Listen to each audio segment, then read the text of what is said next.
Look at the phone that you are holding between your hands right now. Or maybe look at the TV that you are watching this video on.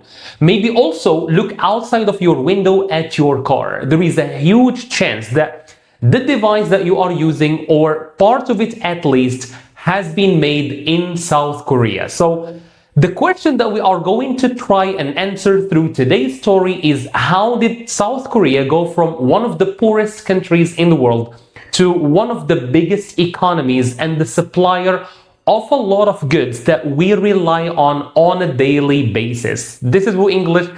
Welcome to another video and another story. This is the channel where you learn English through real life stories. Today, we are going to learn the story of South Korea and how it managed to change the fate of a whole nation. The story that we suggest for you today is an A2 and 2B1 story, so that means that it's very suitable for all levels, started from elementary, beginner, all the way to advanced. If you will not learn new facts, maybe you are familiar with the story of South Korea, I'm sure that you will learn a lot of new words today, and this is basically what we do. We teach you new words, new vocabulary, new grammar points through engaging and fun story. Before you start, of course, make sure to subscribe to the channel so that you don't miss some of our amazing topics. We cover a variety of topics going from economy to politics to history to biographies and so on and so forth. And we also cover all the levels of English. So if you are a beginner, an intermediate, and advanced, you will definitely find videos and stories that are suitable for you and that you are going to help you go to the next level or improve your level to some extent. Of course, after subscribing to the channel, make sure to like this video. The challenge for today is to at least have 10,000 likes. I'm not sure if that's doable or not, but you are going to show me if that's doable by the end of this video. Of course, you can wait until you listen to a chapter or two, and then you can drop a like. This way you help this channel grow and you help this video reach more and more people. Before you go, of course, I would love to give you 3 words that you will hear here and there during this story. The words like miracle, because today we are talking about South Korea that achieved a miracle. So a miracle is when something that seems impossible happens. Another word that you are going to hear again and again is sacrifice, is when you let something smaller go for or to achieve something bigger. So you let or you abandon like a smaller goal to achieve a bigger goal. Another word, of course, is transform. We're talking about a huge transformation that South Korea did or achieved. And another thing that I want you to keep in mind while you are listening to the story of South Korea is, do you think your country is capable of the same transformation? So is your country able to do the same transformation, the same miracle that South Korea did or went through? Without further ado, let's go to chapter number 1. Chapter 1. The Country That Had Nothing. A boy stands in the street. It is 1953. The street is broken. The buildings are gone. There is no school. There is no shop. There is only gray sky and cold wind and silence. The boy is hungry. He is always hungry. This is Seoul, the capital of South Korea. A few years before, this was a city full of life. Now it is a city of ruins. The Korean War has just ended. It started in 1950. It ended in 1953. 3 years. 3 years of fighting. The war killed millions of people. It destroyed the cities. It burned the farms. It broke the roads, the bridges, the homes. When the guns stopped, the country was empty. Think about this number. In 1953, a person in South Korea earned about $100. Not in one day. Not in 1 month. In 1 whole year. $100. South Korea was one of the poorest countries in the world. It was as poor as Ghana, poorer than many countries in Africa and Asia. It had no oil. It had no gold. It had very little of anything. The land was hard. The winters were long. And the people had almost nothing. Other countries looked at South Korea and felt sorry. They sent food. They sent money. They sent help. Many people believed this country would always be poor, always weak, always waiting for help from others. Who could blame them? Look at the boy in the street. No food, no school, no future. What kind of country could grow from this? But something was coming. Not help from outside. A decision from inside. A decision that would change everything. And it would begin with one man and one night and the sound of tanks in the street. Chapter 2. The Man with a Plan. It is night. May 1961. The streets of Seoul are quiet. Then comes a sound. Engines. Heavy metal moving on the road. Tanks. Soldiers move through the dark city. They take the radio station. They take the bridges. By morning, the country has a new leader. His name is Park Chung-hee. He is a general, a small man with hard eyes and a cold face. He does not smile in photographs. He took power with the army. Not with votes, not with the people's choice, with tanks. This is important. Park was not a democratic leader. He was an authoritarian leader. He controlled the country with a strong, strict hand. Many people were afraid of him. But Park had something the country did not have before. A plan. He looked at his poor, broken country, and he made a decision. South Korea would not stay poor. South Korea would build and grow and change. He did not ask. He ordered.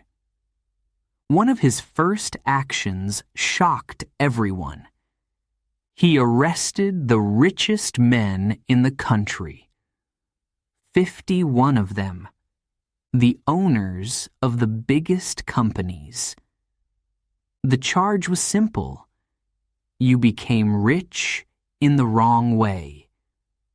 But Park did not want to destroy them. He wanted to use them. He made them a deal. Work for the country, build factories, build industry, do this, and you are free. The rich men understood. They had no choice. Then Park made his big plan. He called it the 5-year plan. The idea was clear. The government would choose the goals. The companies would do the work. Everyone would move in the same direction. Together. Fast. With discipline. The whole country became like one big machine. And every machine needs fuel. For South Korea, the fuel would be work. Long hours. Hard work. Low pay. The people would carry the country on their backs. Was this fair? Was it right to push people so hard? That question would come later. For now, there was only the plan. And the plan needed one more thing to work. It needed the world to buy what South Korea would make. Chapter 3. Made for the World. So before we go and listen to chapter number 3, we would love to take a little break here. I think through the first 2 chapters, now you have a good idea about the background, the beginning of the story, the war, the destruction, but then a plan and a decision to not stay at the same place, to not stay poor. And this is a decision that has been taken or had been taken by the South Korean government. 3 words will become very important in the upcoming chapters. The first word is export or export. So depending on whether you are using the word as a verb or as a noun. As a verb, it's pronounced export. And if it's a noun, it's pronounced export. So export was one of the main pillars of the South Korean Revolution. And we will see, of course, that export means when a country decides to not only produce goods for its own needs, but to also produce some more products to send and to sell to other countries. We will see how this played an important role in the transformation of the South Korean situation. The second word is conglomerate. Conglomerate is a word that designates and describes companies that are complex, companies that are made up of different smaller companies that produce different things. So most of the time, a conglomerate does not specialize in one line of production, not one product, but they produce varied things. You can think, for example, of Honda, for example, or Hyundai. So these companies, they don't produce one thing, they produce a variety of things. Pianos, motorbikes, technology, and so on and so forth. The last word, and it will surprise you, is authoritarian. Authoritarian is an adjective that describes governments that are not democratic. These are governments that control their people in a very strict and very hard manner. The South Korean government actually, at the time of this transformation, was to some extent an authoritarian government. And this leads us to a very important question that I want you to keep in mind while you listen to the upcoming chapters. Do you think a country can achieve economic growth without having political freedom? So is political freedom a very important factor or criterion to achieve economic growth, or, like in the case of South Korea, other governments can grow even when there is an authoritarian regime in the government? Of course, I would love to remind you to subscribe. I think so far you have a good idea of what we do and how we proceed and how we teach English. So if you subscribe, you will join a great community of more than 300,000 people who think and believe that WooEnglish is a great place to improve your English. Of course, if you have already done that, maybe drop a comment in the chat or in the comment section telling us your opinion about both questions that I have asked so far, whether you think your country is capable of a similar leap as the South Korean one, or if economic growth is always tied to political freedom. You can choose either question and answer it in the comment section, On your way up to continue watching the video, make sure to click that thumbs up to help this video reach more people. Let's go to chapter number 3. Inside a factory, the lights never go off. Rows of women sit at machines. Their hands move fast. Cloth, thread, cloth, thread. Hour after hour after hour. It is hot. It is loud. The work does not stop. The machines do not stop. The people do not stop. Outside, the sun goes up and comes down. Inside, the work goes on. This was South Korea in the 1960s. A country that decided to make things, not for itself, for the world. This was the big idea. The word was export. To export means to sell your goods to other countries. South Korea was poor. Its own people could not buy much. So Park looked outside. Sell to America. Sell to Japan. Sell to Europe. Bring the money home. Use the money to build more. At first, South Korea made simple things: cloth, shoes, wigs, cheap goods. But look at the numbers. In 1961, South Korea sold about $6 million of goods to the world. 4 years later, in 1965, it sold more than 100 million. 6 million. Then 100 million. In 4 years. The machine was working, and the companies grew. Not small companies, huge ones. In Korea, they have a name for these giant companies.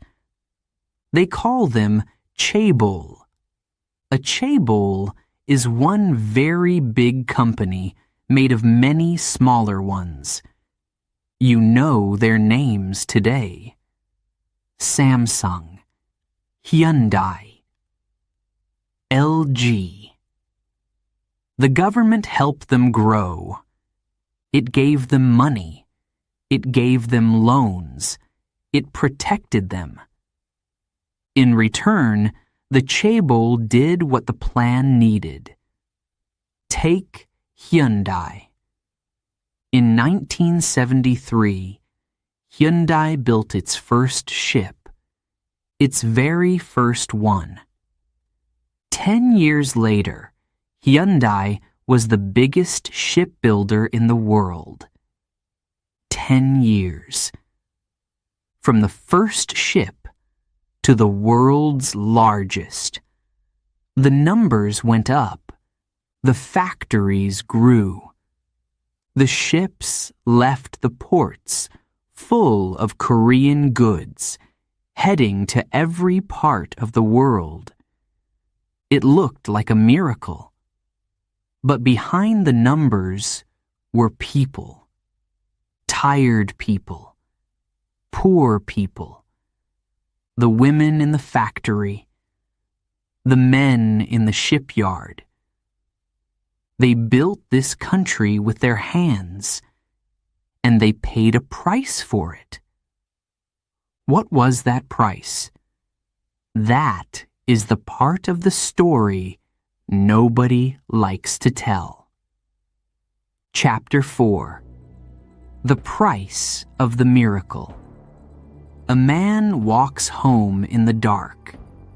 It is late. He worked 12 hours today. He will work 12 hours tomorrow. His hands hurt. His back hurts. His pay is very small, just enough for rice, just enough for his family. He does not complain. In this country, in these years, you do not complain. This was the other side of the miracle. The numbers were going up. The companies were getting rich. The country was getting strong. But the people worked very, very hard. Long hours, low pay, few days of rest. This was the deal. Work now. Wait for a better life later. And there was another price.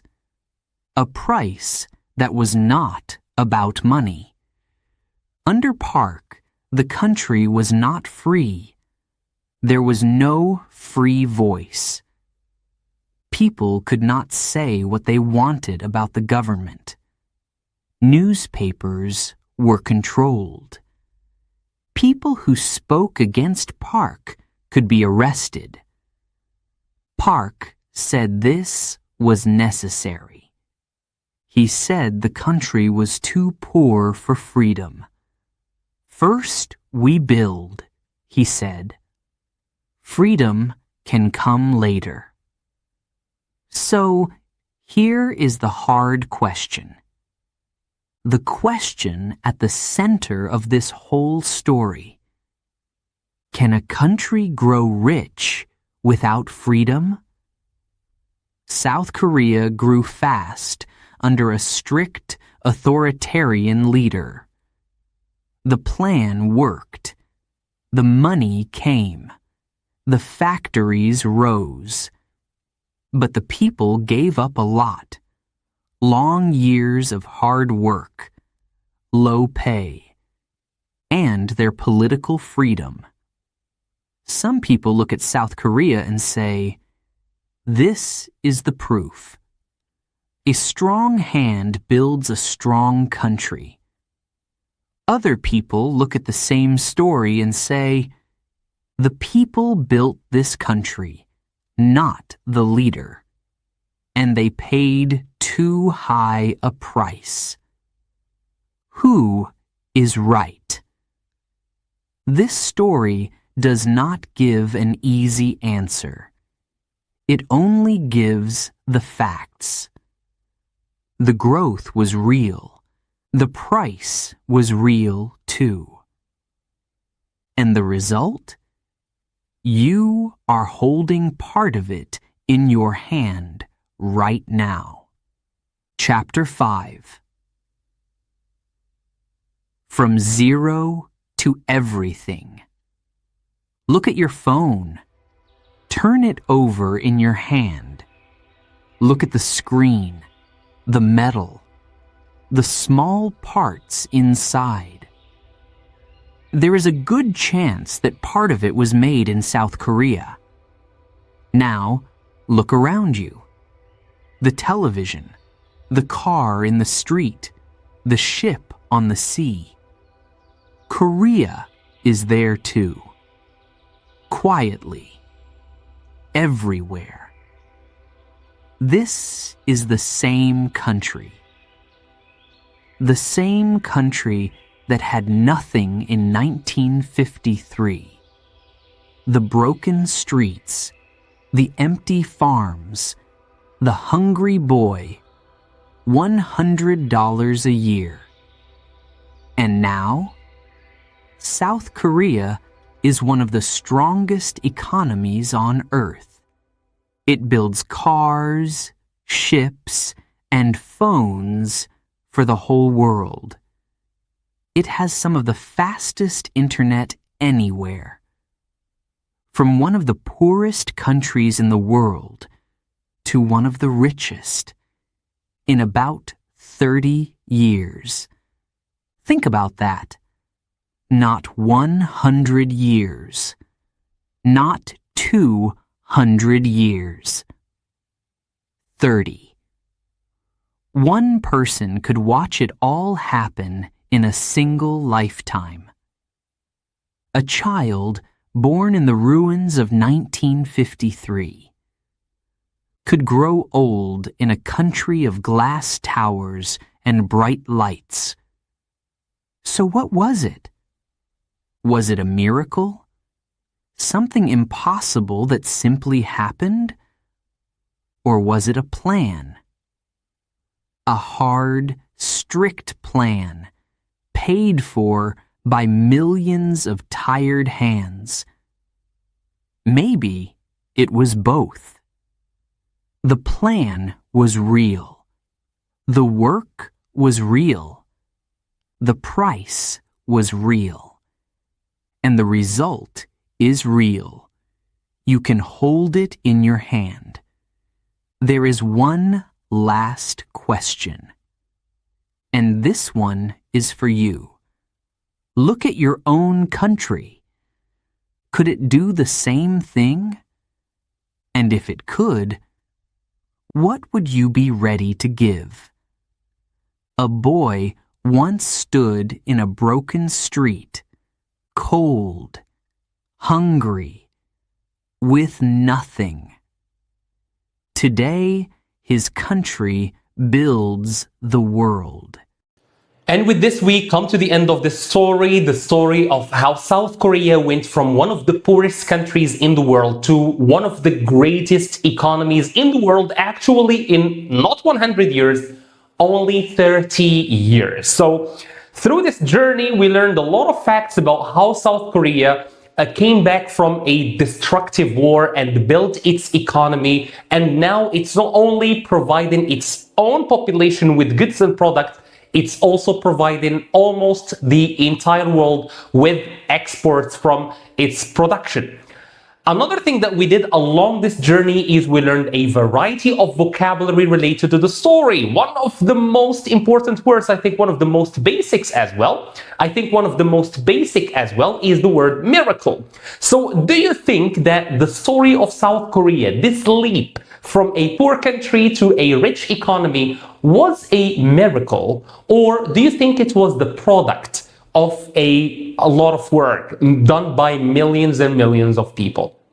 Another word, of course, that we learned is authoritarian, that the government at the time was not a free democratic government, but rather a hard, strict government that controlled everything. Do you think, and this is a question we asked before, that political freedom is an important factor when it comes to economic growth, or that economic growth can happen even under an authoritarian regime? I would love, of course, to also ask you about your country. Do you think your country is capable of reaching such or doing such a miracle? And do you think you, as a member of your country, as a citizen, are capable of sacrificing whatever to help your country achieve this kind of growth? At the end, I would love, of course, to remind you to like this video if you benefited either from the history or from the language that we share with you through this story. If you like our videos and you would love to have the PDF format of South Korean story or any of the stories that we share almost weekly, I would love to invite you to our website, WooEnglish.com, where you will find all our stories. You can search by theme, you can search by topic, you can search by level, so you can find the suitable and the right story for your level and your taste. I would love, of course, finally to remind you to like this video and subscribe to the channel if you think you will benefit from our future videos. And if you know someone who is eager to improve their English, make sure to share this video with them. There is a quiz under this video. Make sure to go through it, test your understanding, your comprehension, leave us a comment, either with your answers or with your opinion of this story. Thank you so much for watching. See you in another video, another story on WooEnglish.